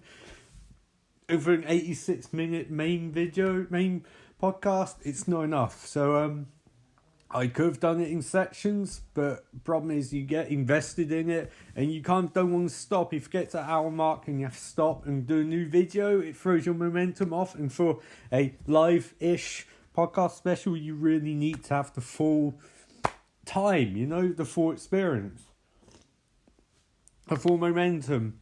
But I would just think that next time will be different, because the next one we're going to be doing more of a approach where we record it a fair bit in advance, and you'll notice I'm using the plural, and you might think it's an accident after my rants earlier, but no, it's not an accident. If all goes according to plan, the next one, and there is going to be a next one in December, is, I can officially announce it here, A Christmas on Elm Street. And it's going to be, drum roll, focusing on Nightmare on Elm Street, the original. So happy. It's going to be amazing. And if it all works out, I'm going to have a couple of co-hosts for it. Yay! pending schedules, pending times, because life gets busy, life gets manic. That's the goal. I'm more than happy to have Joey Styles this one, doing it solo. It's great. But, gotta move onwards and upwards. But anyway, really need to think about how this one went. I think I did a pretty good job. I think, could it have been better? Yes, like I said, the audio was a bit off in points. The pre-kickoff show was meant to have contributions, but my timing is awful, and it was originally only meant to be 15 minutes, and it got 21 minutes before I did contributions, so I'm very sorry about that. Some really lovely people, great friends of mine, did send contributions in, and they're not in the episode. I'll find somewhere to put them eventually, but for now, you'll just have to imagine how great they were. So, what to discuss now? Next week's episode on Friday is going to be Grave Encounters 2. I have to figure out how to do it, because normally the episode is done by this point and it's just a little bit of editing. Or at least I have all my script notes. I have nothing, because this has taken so much of my focus this weekend. I barely had time to play Red Dead Redemption. But trust me, you'll get a new episode Friday. I always get a new episode Friday. No matter what state I'm in, you'll get something.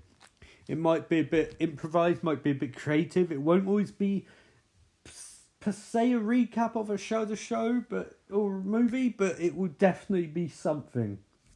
New episode every Friday. Taking the attitude of WWE there, where come rain or shine, you'll get an episode. As for these podcast specials, I think if a couple months, I don't think I have. I can't do this every month. I love doing this, and it was amazing, but I can't do it every month because I'm knackered, I'm tired. I work Monday, Friday. I do this podcast during downtimes, and then I have to live my life in addition to that, being social, doing jobs around the house, shopping, and try and play computer games, and also, like I said, being social, and not that much time, so I can't do this every month. Maybe if I get a patron, and enough interest, maybe down the line, but even then, there's something to be said about only doing something like this, something that takes this much hard work every couple of months. You do it all the time, it becomes old hat. In saying that, definitely going to get at least one bottle episode every 3 weeks or so, unless I do something like this. I'll drive it back a bit. Revenge is the next bottle episode in November. I think that goes up in a couple of weeks. Everyone raved about Revenge, but I haven't got it on Shudder yet. It's on Shudder UK. But that's coming up. What episodes are coming up? Grave Encounters 2, Eli Roth's Green Inferno, and a lot of cool stuff. I've been going through a lot of stuff on Shudder, and I've done like a list of things I wanted to do. A lot of Gallo, the Dario Argento Giallo, the sort of operatic horror. I'm going to be doing some of that. Black Christmas is going to be his Christmas episode, of course. Insidious, I'm going to be doing at some point. I've had conversations about possibly having someone come in and do a bottle episode for The Thing. John Carpenter's The Thing, which definitely at some point. Other stuff. The Bay. I would get to The Bay, the original first episode. It never was, but I have my notes somewhere for that. That will definitely be done. Some Shudder TV series, I think, change pace. Maybe do like 1-2 episodes per episode, to recap those. Try and catch that. The Void at some point. As I call it, Garth Marenghi's The Void. Lovely Molly, I think I'll do at some point. That was originally going to be an episode after Honeymoon, but things got mixed out a bit. Blair Witch Project 2 is on way. Pieces. I'm definitely going to be doing Pieces. Slugs, by the director of Pieces. It's going to be a few more Mario Bava ones. I bought Zombie Flesh Eaters 2 on Blu-ray, so I'll be doing that at some point. How can I not? I think I'll be trying to Friday Night Shadow Limitless for Fantastic Beasts 2 Crimes of Grindelwald. Some people say it's not horror, and it's not really. But out of all movies coming out for the rest of the year, it's probably the most horror-ish one. I'll be doing some flashback, throwback stuff too, I think, at times. I've got loads of good horror movies. Yeah, so I've lot of stuff coming up this year.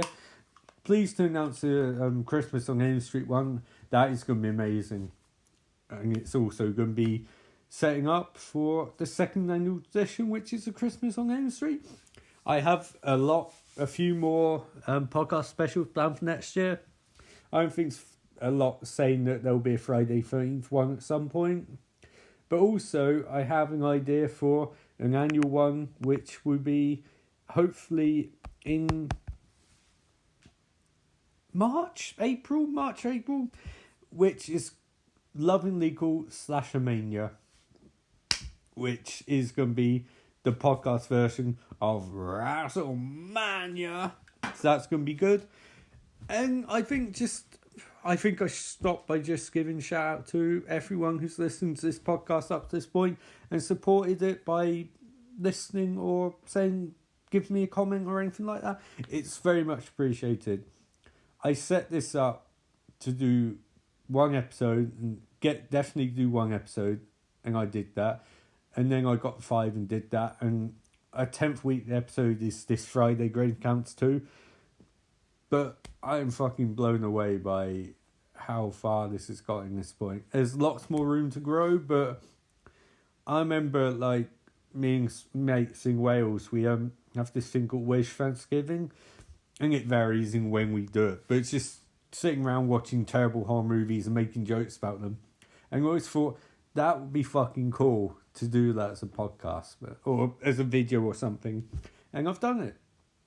And holy shit, I'm just like, from nothing to 200 listens. Like, seriously, in this game, in this life, no one knows you shit.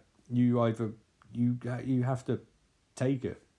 You know, and by take it, I mean you have to work your ass off and do it. Don't just say about it, do it. And especially our generation of video creators and podcast creators and music creators and just creatives in general, we're go-get-them generation, you know. We have the technology, and if you have technology and you have drive, you can do it. You don't need to wait for anyone to give you permission or give you an opportunity. You take the opportunity. You take it. You make your opportunity, and you take it, and you get out there, and you bust your ass, and good things happen. And this is proof of that. Because I'm some punk kid from Aylesbury, you know. Like, I have 2 degrees, but you know, that doesn't mean anything unless you make it mean something. So sincerely, thank you to F1. Thanks to friends and family and all that stuff. And hey, you guys ain't seen nothing yet. So this is Ian Austin for Friday Night Shudder saying thank you sincerely. Remember, life is beautiful, and to quote the greatest broadcaster of all time, we're out of time, folks. I'll see you soon.